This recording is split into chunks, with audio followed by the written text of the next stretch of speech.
Our project is called Ingroup Bias in the Indian Judiciary, evidence from 5 million criminal cases. Our project is motivated by the fact that India's Muslims and women have unequal access to a wide range of opportunities in Indian society.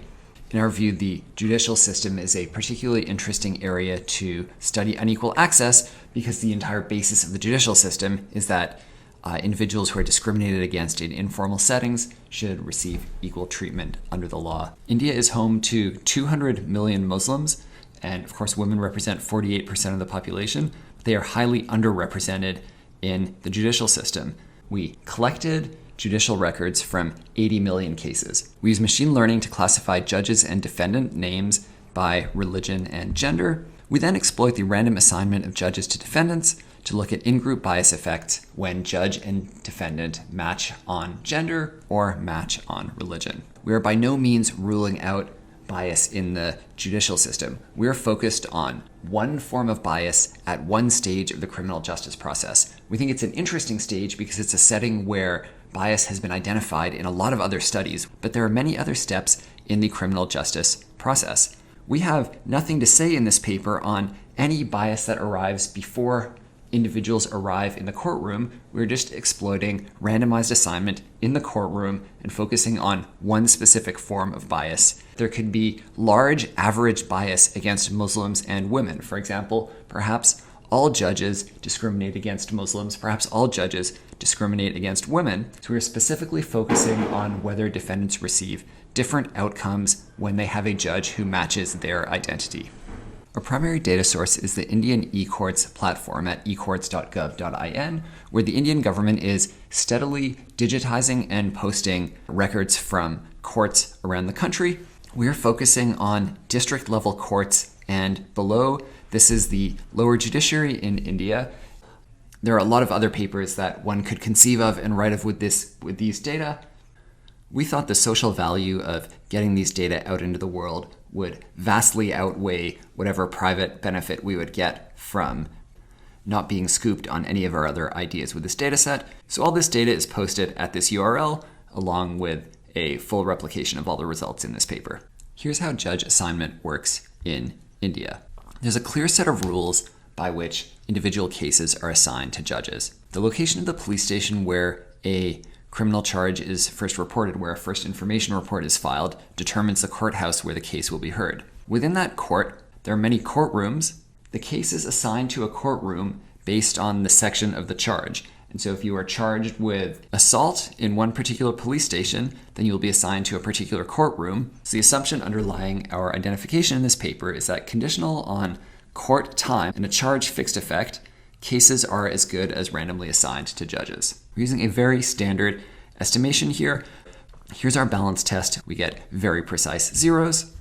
Here's our first result on in-group bias. We do find some average differences in how male and female judges behave. It seems like male judges are less likely to deliver acquittals overall. But if you compare these coefficients, you see that the likelihood that a male judge delivers an acquittal is very similar when that male judge is seeing a female defendant versus when that male judge is seeing a male defendant.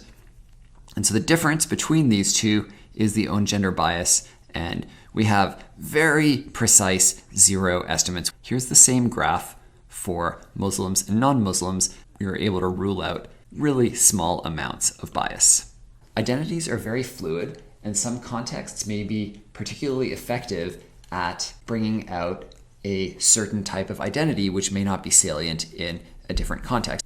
This table is exploring whether gender bias emerges when defendant and victim are of different genders compared to where defendant and victim are of the same gender. As you can see, we find no bias in either case. We can run these estimates together and look at the interaction of the mismatch. That's the interaction coefficient. So it does not appear to be the case that gender bias is activated when the victim and the defendant are of different genders, and we find similar effects when we look at mismatch on religion. There's again no evidence of bias in the particular subset of cases where defendant and victim have different religious identities.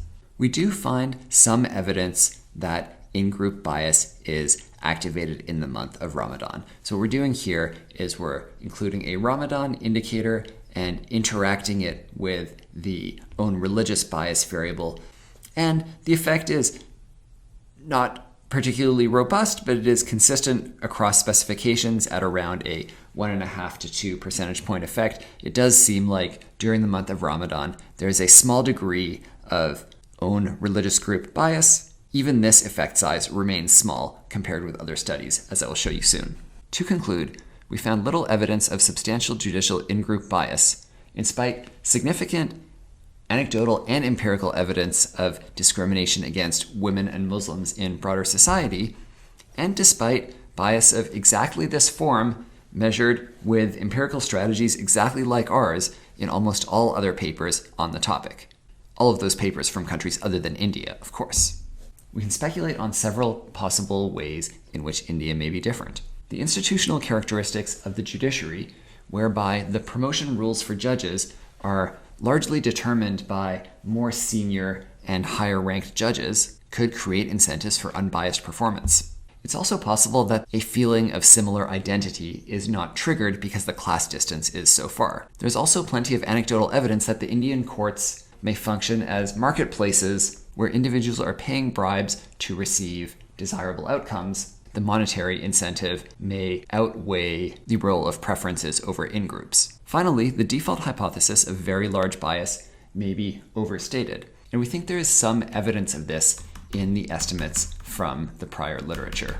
This is simulated data here from a treatment with a true effect size around 0.07. And you can see when we simulate estimates of this treatment from large and small samples, you get a pyramid-shaped distribution of the data around the true estimate. Noisier studies that have smaller samples tend to have much wider estimates of the effect size. However, if there is publication bias, you might expect all of these points to be more difficult to publish, such that the distribution of point estimates looks more like this. In this graph, I'm showing you the point estimates from every study that we could find that used as good as random judge assignment to examine the effect of in-group bias. The red points are the null effects from our study, and the gray points are the effects that we could find in existing working papers and published studies.